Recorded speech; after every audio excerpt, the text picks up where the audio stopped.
Endala hirulau aste, ingenuen reportajetxo bat, The Ship of Fools iburuk, ez? Eroen itxasontzi hori, narrantxif, eta nik badakit horrebilitakoa zarela, August Dirksekin, horrelako proiektuan, Pasaian, baina gero hortik ibilizara, bai, The Ship of Foolsen, pentsatzen dut izugarezko abentura, ez? Bai, Bili, ezagutu nituen hemen Pasaian eta gero Amsterdanera jo nintzen, eta beraiekin, ginuen bidaia Amsterdanetik Galiziara, Isla de Arousaraino iritsi ginen. Eta bai, kriston abentura.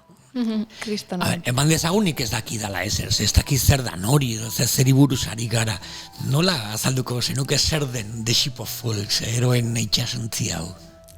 Bada teatro itinerante bat, badoana bidaian eta bizitzeko modu bat ere bada. Azkenean datorrena,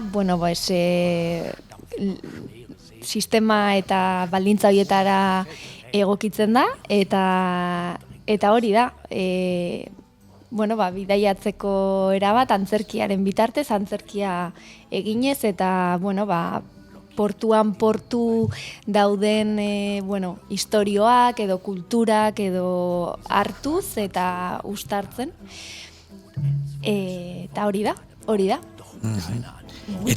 Gauza gehiago ere bai, askoz gehiago da.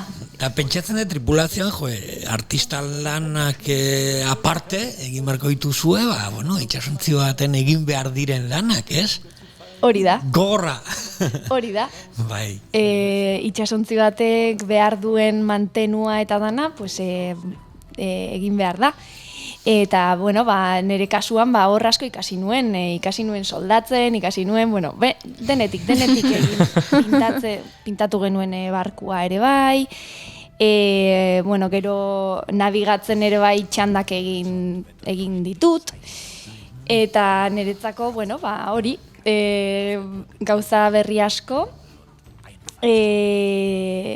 baina, pilo bat eman dit.